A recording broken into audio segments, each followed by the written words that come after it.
할렐루야, 할렐루야. 여러분 반갑습니다. 우리가 많이 마가복음을 읽다 보면 무화과나무 저주 사건이 나오지요.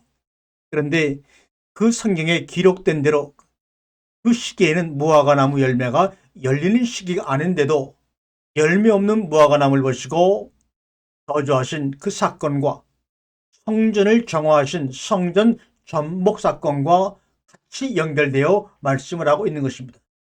무화과 나무의 저주 사건과 성전 정화 사건을 따로 띄어서 이야기할 수가 없죠. 이것이 바로 마가복음 11장 11절부터 21절까지의 말씀입니다.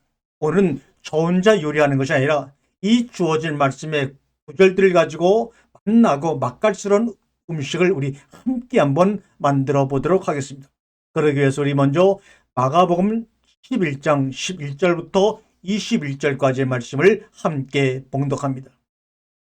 그러면 성경을 펴셨으면 함께 읽겠습니다. 예수께서 예루살렘에 이르러 성전에 들어가서 모든 것을 둘러보시고 때가 이미 저물매 12제자를 데리시고 베다니에 나가시니라. 이튿날 그들이 베다니에서 나왔을 때 예수께서 매우 시장하신지라 멀리서 잎사귀 있는 한 무화과 나무를 보시고 그 나무에 무엇이 있을까요? 가셨더니 가서 보신즉 잎사귀 외에는 아무것도 없더라. 이는 무화과의 열매가 열릴 때가 아님이라. 예수께서 나무에게 말씀하여 이르시되 이제부터 영원토록 사람이 내게서 열매를 따먹지 못하리라. 하시니 제자들이 이를 듣더라. 그들이 예루살렘에 들어가니라. 예수께서 성전에 들어가사 성전 안에서 매매하는 자들을 내쫓으시며 돈 바꾸는 자들의 손과 비둘기 파는 자들의 의자를 둘러부시며 아무나 물건을 가지고 성전 안으로 지나다님을 허락지 아니하시고 이에 가서 이르시되 기록된 바 내 집은 만민이 기도하는 집이라 칭함을 받으리라고 하지 아니하였느냐. 너희는 강대 소굴로 만들었도다 하시며 대제사장들과 서기관들이 듣고 예수를 어떻게 죽일까 하고 꾀하니 이는 무리가 다 그의 교훈을 놀랍게 여김으로 그를 두려워함이로라. 그리고 그날의 저물매 그들이 성 바깥으로 나가더라. 그들이 아침에 지나갈 때 무화과 나무가 뿌리째 마른 것을 보고 베드로가 생각이 나서 여쭤오되 랍비여 보소서 저주하신 무화과 나무가 말랐나이다. 이 주신 말씀의 재료들로 우리 함께 한 마음으로 맛깔나는 음식을 만들어 서로에게 나눠주는 시간이 되도록 하겠습니다.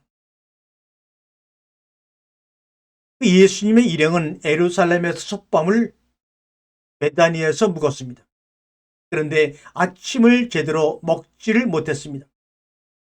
다음날 아침 예수님의 일행은 베다니를 떠나 예루살렘으로 가야만 했지요. 베다니에서 예루살렘까지의 거리는 한 10리 정도의 거리인데 키로수로 말하면 3.2km 정도 되는 거리입니다. 그래서 우리는 아침에 배가 고팠습니다. 그 거리를 걸어가려면 아침을 좀 먹어야 될 텐데 먹지를 못하고 나온 모양입니다. 그런데 신기한 것은 베다니에 누가 살고 있습니까? 나사로와 그의 누이 동생 막달라 마리아와 마리아가 살고 있는 그 동네입니다.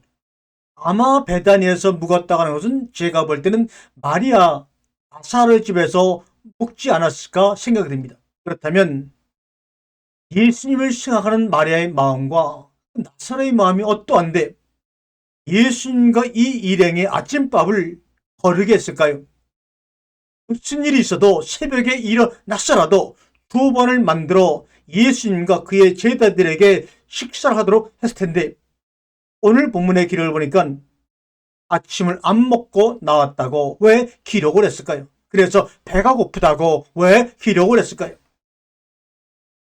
이것을 묵상만 해보더라도 많은 것을 우리가 얻을 수 있는 그런 귀한 말씀들의 행간의 뜻이 숨겨져 있죠.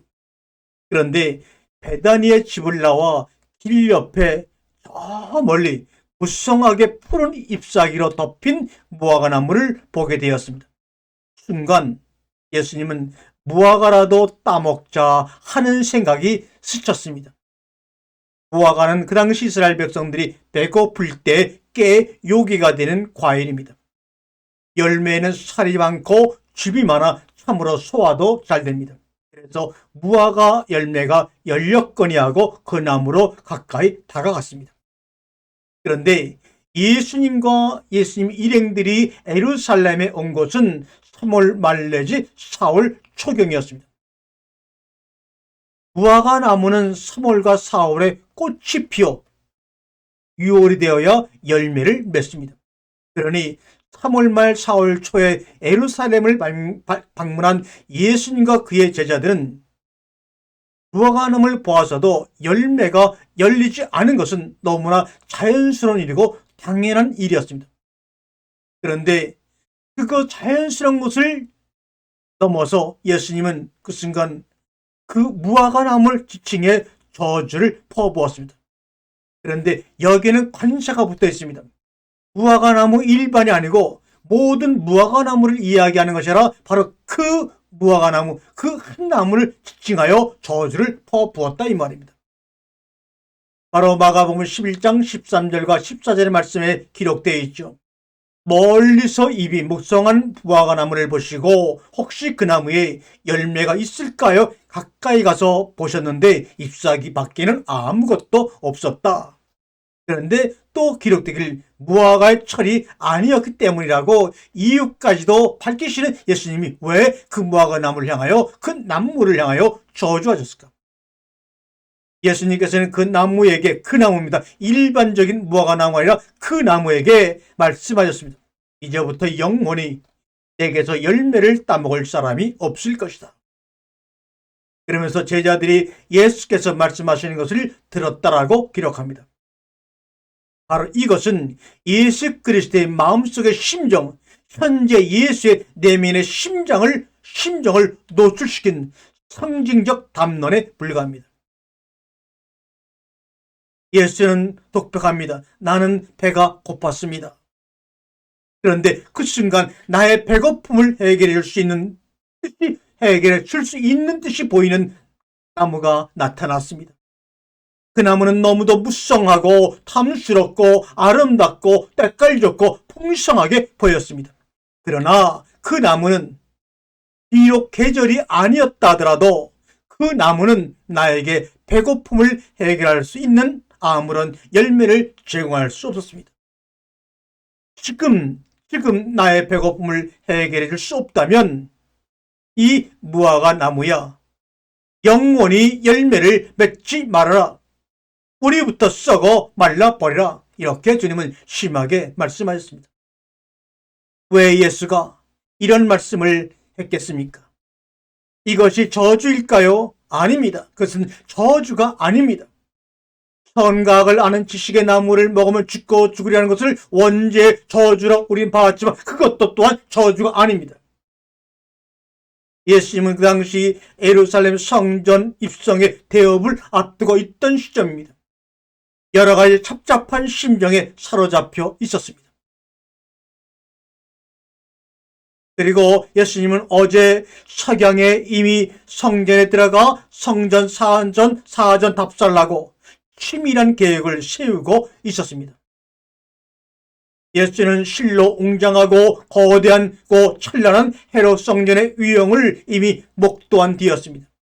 그러나 그 거대한 헤롯 성전의 위용은 예수 자신에게는 부정되어야 할 민중의 적이었습니다.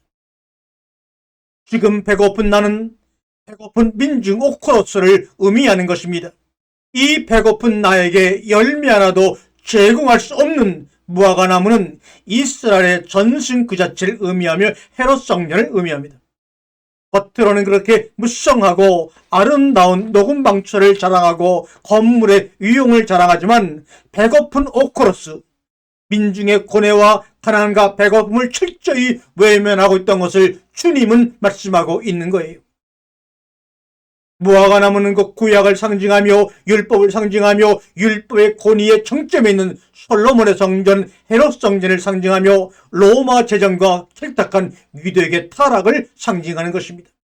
이것은 저주되어야 할 대상이며 뒤엎어야 할 대상입니다. 그래서 예수님은 그 무화과 나무에게 저주의 언사를 발한 것입니다. 예수님의 무화과 나무의 저주는 이날 예루살렘 성전에서 행해야 할 모든 행위의 상징적인 모습으로 우리에게 말씀하고 있는 거예요. 그것은 이적이 아니라 상징적 담론이었습니다. 예수의 내면적 독백을 제자들이 드린 것에 불과하고 앞으로 진행될 사건의 시작이라고 주님은 말씀하고 있습니다. 아멘.